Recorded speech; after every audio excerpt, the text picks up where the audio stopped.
Marie del Priore. Do outro lado, a história do sobrenatural e do espiritismo. 4. Os inimigos do além. O espiritismo contra a lei. Com o golpe republicano, em novembro de 1889, os adeptos de Kardec ganharam novos inimigos. Não apenas a Igreja Católica continuaria a persegui-los, mas o novo governo provisório decidiria inscrever no Código Penal da Jovem República a condenação das práticas espíritas. Os positivistas, promotores do movimento que levou à queda do Império, não acreditavam na conversa com os mortos. E menos ainda na pluralidade de vidas do espírito. Ambas as teses fundavam o que eles denominavam de seita mágica. Sem clemência, ela foi condenada. Ao longo de mais de 5 anos, figuras importantes do movimento espírita, como Bezerra de Menezes ou o senador Pinheiro Guedes, encaminharam ao presidente Deodoro da Fonseca uma enxurrada de cartas solicitando que se retirasse do código a passagem que penalizava a doutrina. Essa virulência tinha por fundamento a vontade dos positivistas de se desgarrar da pecha de espíritas.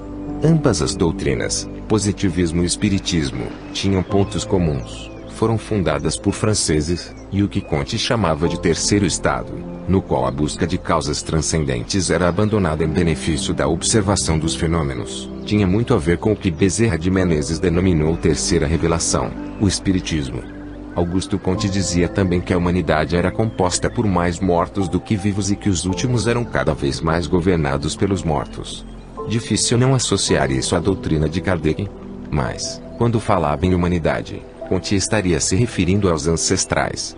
E ele fundou um novo culto no qual se valorizavam poetas e sábios, enfim, homens ilustres. Comte e Kardec diziam quase a mesma coisa, com palavras diferentes. Além dos pontos de contato na doutrina, a separação prática era difícil, pois havia muitos médicos militares, membros do clube militar e oficiais graduados, que praticavam a doutrina de Kardec. Ao contrário do que insinuavam os positivistas, Kardec, e por extensão Bezerra de Menezes, este também militar, o espiritismo se apresentava deliberadamente científico por seus métodos: recolher, observar e depois experimentar os fatos espíritas. Como resumia Gabriel Delany, um dos principais escritores espíritas da época, no prefácio de seu livro Katia King, História de suas aparições, em toda parte, as pesquisas estão na ordem do dia, e, hoje em dia, não é mais permitido a um homem inteligente recusar a priori tais fatos outrora relegados às superstições populares. Não é mais à meia-noite, em meio ao campo deserto ou num castelo em ruínas que aparecem fantasmas, mas é no laboratório do sábio que eles surgem para submeter-se a todas as condições dos exames mais rigorosos. Coincidência?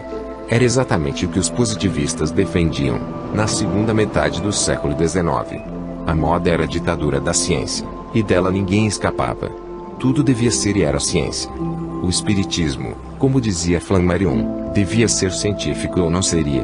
Kropotkin militava em favor do socialismo científico. Os pintores Seurat e Pissarro pintavam o impressionismo científico. Ernest Renan, filósofo e historiador, pregava a felicidade pela ciência. Organizar cientificamente a sociedade era a última palavra da ciência moderna, concluía. Ora, falar com os mortos, argumentavam os espíritas, também era ciência. Mas havia mais. A ruína do velho edifício religioso não abria apenas as portas para o saber científico. O mais importante era o desenvolvimento moral, social e político ilimitado. E somente a razão poderia incentivar a regeneração da humanidade, mostrando o caminho a seguir para a harmonia de tudo e de todos.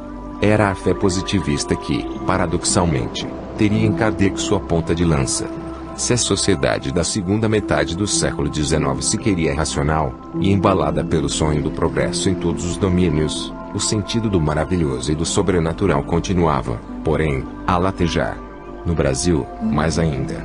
O legado das religiões afro, e o universo mítico que já envolvia o imaginário dos brasileiros, representavam a união entre a modernidade europeia e científica, e a secularização. Os efeitos da ciência moderna estariam em união com a experiência religiosa. A Primeira República, paradoxalmente, impossibilitou parcela considerável de sua população de ter o direito em professar livremente sua religiosidade, sem estar infringindo as leis do Estado. Um dos paradoxos polêmicos do Código Penal de 1890 foi a inserção do espiritismo como um crime contra a saúde pública. Seus praticantes sofreram perseguições, repressão e sanções penais. Mesmo tendo inúmeros representantes da intelectualidade ou da elite política como praticantes, a lei era bem clara nos artigos 156, 157 e 158, inseridos no título dos crimes contra a tranquilidade pública e, mais especificamente, no capítulo dos crimes contra a saúde pública. Artigos 156. Exercer a medicina em qualquer de seus ramos, a arte dentária ou a farmácia, praticar a homeopatia, a dosimetria, o hipnotismo ou o magnetismo animal, sem estar habilitado segundo as leis e regulamentos. Penas de prisão celular, por 1 a 6 meses, e multa de 100 a 500 réis. Parágrafo único. Pelos abusos cometidos no exercício ilegal da medicina em geral, os seus atores sofrerão, além das penas estabelecidas, as que forem impostas aos crimes que derem casos. Artigo 157. Praticar o espiritismo, a magia e seus sortilégios, usar de talismãs e cartomancias, para despertar sentimentos de ódio ou amor, inculcar cura de moléstias curáveis ou incuráveis, enfim, para fascinar e subjugar a credulidade pública, penas de prisão celular, de 1 a 6 meses, e multa de 100 a 500 réis. Parágrafo 1º. Se, por influência, ou por consequência de qualquer destes meios, resultar ao paciente privação ou alteração, temporária ou permanente, das faculdades psíquicas, penas de prisão celular, por 1 ano a 6 anos, e multa de 200 a 500 réis. Parágrafo 2º. E igual pena, e mais na privação de exercício da profissão por tempo igual ao da condenação, incorrerá o médico que diretamente praticar qualquer dos atos acima referidos, ou assumirá responsabilidades deles. Artigo 158. Ministrar ou simplesmente prescrever, como meio curativo, para uso interno ou externo, e sob qualquer forma preparada, substância de qualquer dos reinos da natureza, fazendo ou exercendo, assim, o ofício do denominado curandeirismo. Penas de prisão celular, por 1 a 6 meses, e multa de 100 a 500 réis. Parágrafo único. Se do emprego de qualquer substância resultar a pessoa privação ou alteração, temporária ou permanente, de suas faculdades psíquicas ou funções fisiológicas, deformidades, ou inabilitação do exercício de órgão ou aparelho orgânico, ou, em suma, alguma enfermidade, penas de prisão celular, por 1 a 6 anos, e multa de 200 a 500 réis. Se resultar morte, pena de prisão celular por 6 a 24 anos. Por ser considerado um crime contra a tranquilidade pública, o espiritismo não se inseria num crime contra a pessoa, mas crime de consequências públicas, como são os estelionatos e afins. Já os espíritas que trabalhavam nos centros espíritas como médicos receitistas, podiam ser enquadrados triplamente no Código Penal. Indivíduos sem habilitação profissional, que se propunham a curar através do espiritismo, prescrevendo medicações homeopáticas. Essas disposições atingiam diretamente os grupos espíritas existentes. A FEB reagiu com uma enxurrada de cartas na imprensa e utilizou a revista O Reformador como ponta de lança para insistir na revisão dos artigos que incriminavam o espiritismo, alegando que o autor do Código Penal desconhecia o assunto. Folhetos com a reprodução dos artigos da FEB foram enviados ao chefe do governo provisório, a todos os ministros e os membros do Congresso Constituinte então em curso. Bezerra de Menezes, ex-deputado e também recém-empossado como novo gestor da FEB, redigiu uma representação entregue formalmente ao governo em dezembro de 1890, solicitando a reconsideração dos artigos 157 e 158 no que concernia ao espiritismo. Os esclarecimentos enviados ao governo ressaltavam que o espiritismo congregava fenômenos muito antigos, ainda que a definição desses fenômenos num corpo doutrinário fosse algo recente. Ressaltaram que a difusão do espiritismo estaria sendo rápida, pois suas ideias eram divulgadas em jornais e revistas em números expressivos. E a criminalização do espiritismo colocaria à margem da lei muitos cidadãos brasileiros que estavam presentes em diversificados segmentos sociais.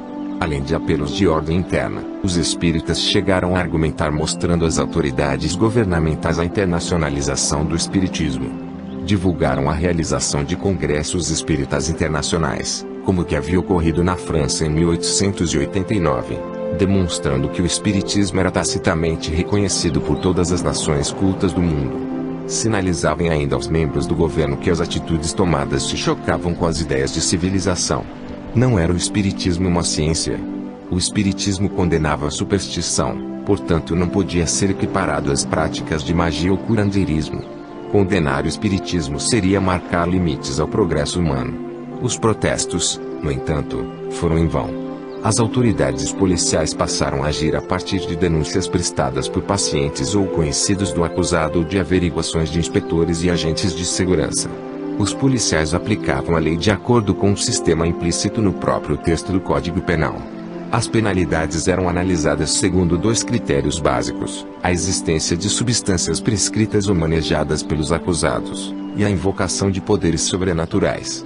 De 1891 a 1900, cerca de 30 pessoas foram processadas com base nos artigos 156, 157 e 158 do Código Penal, sob acusações em sua maioria de curandeirismo, cartomancia e espiritismo. As descrições das acusações foram muito diversificadas: distribuição de líquidos em vidros, receituário de ervas para banhos e beberagens, dar saúde por meio de orações, distribuição de poções de água benta de 7 igrejas, aplicações homeopáticas por meio da mediunidade, dentre outras.